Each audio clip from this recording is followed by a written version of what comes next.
ici au 1400 Est René Lévesque pour dénoncer les mesures sanitaires que nous jugeons excessives, liberticides, et de parler aussi des dommages collatéraux. Nous revendiquons un débat public. Moi, j'étudie la psychologie, la distanciation sociale qu'ils ont imposée depuis le début, ça n'a aucun sens. On est en train d'élever aussi une génération au complet dans la peur. Bon, là, ils peuvent plus voir leurs grands-parents, les petits-enfants, mais quand ils peuvent voir leurs grands-parents, on leur disait de ne pas toucher à leurs grands-parents parce qu'ils peuvent leur transmettre un virus mortel. Mais on parle d'un virus mortel, donc 99,5% des gens, vous pouvez aller voir sur Statistique Canada, se rétablissent. Alors, à mon avis, à moi, avec l'expertise que moi j'ai, je trouve ça inacceptable. Il va falloir vraiment mettre un stop à ça, les suicides qui augmentent, les faillites, les fermetures d'entreprises et tout ça. Ça ne peut plus continuer. C'était supposé durer 14 jours, là, ça fait presque 8 mois. Alors là, il va falloir qu'ils fassent quelque chose puis qu'ils écoutent les gens, les experts qui ne vont pas avec l'opinion dominante, l'opinion des médias principaux, des médias mainstream. Là, on veut vraiment un débat public. Alors, j'ai entendu dire que vous allez rester ici pendant encore 2 semaines. Comment vous fonctionnez ici? On arrive le matin, on monte nos panneaux, on invite les gens à venir témoigner de leur expérience. Il y en a qui ont vécu des choses difficiles par rapport à la COVID. On invite les experts à venir parler. On invite les gens à venir filmer l'événement. On s'arrange pour avoir du café. Voilà.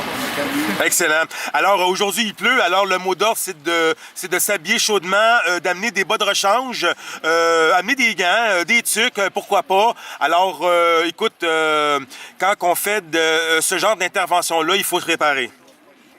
Oui, voilà. Exactement. Alors, l'appel est lancé. Merci beaucoup, Audrey, pour ce que tu fais. Ça me fait plaisir. Merci à toi. Salut, Fred, ça va bien? Ça va très bien, merci tout le monde. Ça va bien, oui. Comment ça se passe aujourd'hui? Ça se passe bien. Malheureusement, il pleut, mais regarde, on n'est pas fait en chocolat, fait qu'on se présente devant Radio-Canada pour exiger un débat public en direct. Mardi dernier, on a eu la réponse de Radio-Canada par courriel comme quoi qu'il refusait de faire un débat sur, sur la crise du COVID. Là. Présentement, ce que le Québec, ce que la population québécoise subit face aux mesures excessives du gouvernement concernant le COVID, ça va juste trop loin. Là. Fait qu'il est temps que des experts des deux côtés se rencontrent et débattent. OK. Est-ce qu'il y a des stratégies parce qu'on s'attendait justement à qu'ils nous ignorent? On a pensé à un plan pour la suite. Oui, absolument. Nous, on est ici encore pour environ 2 semaines. Donc, on va continuer à se faire voir et se faire entendre devant Radio-Canada. Les employés nous voient à tous les jours. Les automobilistes, ils nous voient à tous les jours.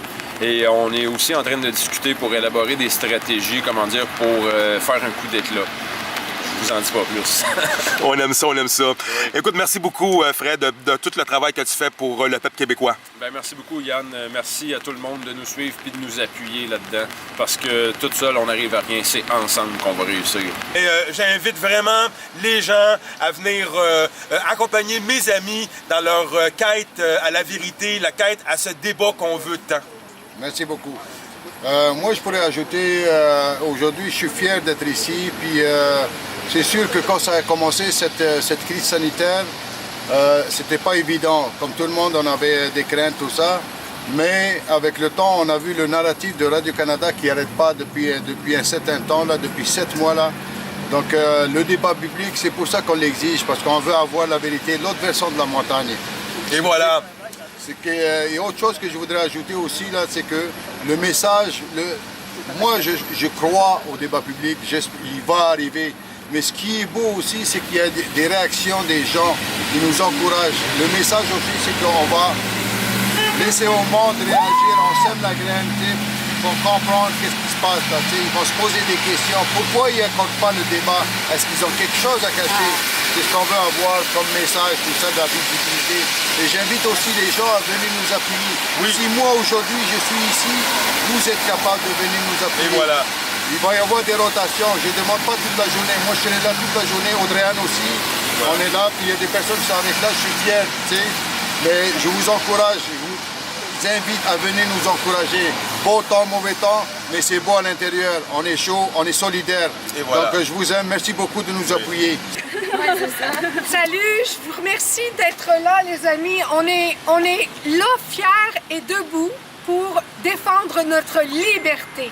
Appel à la liberté, ça dit tout. Également, je voulais vous dire que vous n'avez pas besoin de venir une journée entière, mais juste venir manifester, montrer que vous êtes solidaires, c'est super, super important. Parce que l'enjeu en ce moment, on veut avoir un débat public. On veut avoir un débat public avec Radio-Canada qui est grassement payé avec nos impôts, vos impôts. Prenez conscience de ça, là. Posez-vous une question. Est-ce que d'après vous, c'est normal qu'une société, Radio-Canada, ne fasse pas de débat? Ils sont payés pour nous, par nous. Alors donc, comment se fait-il qu'on ne soit pas capable d'avoir deux versions, deux discours, un discours unique? C'est un non-sens, c'est pas loin d'être totalitaire comme système démocratique, cette affaire-là. Alors c'est extrêmement dangereux. Je voudrais juste que vous preniez conscience de la gravité de ce qui se passe en ce moment. On a une seule voix, les médecins sont muselés, les gens sont muselés, tout le système infirmier, on a les avocats qui sont muselés. C'est pas normal, c'est vraiment pas normal. Et vous êtes muselés. Vous n'avez pas le droit de dire un mot. Vous n'avez pas le droit de sortir librement. Et puis l'air que vous respirez, c'est votre santé. Alors posez-vous des questions. Je vous en prie, il est minuit moins une en ce moment. On est en grand danger. Nos aînés décèdent seuls, ce qui est totalement inhumain. Nos enfants s'empoisonnent à longueur de journée à l'école avec un masque dans le visage. Il n'y a rien de normal. Un débat public! On veut un débat public! Un débat public! Radio-Canada! On veut un débat public! On veut un débat public! Un débat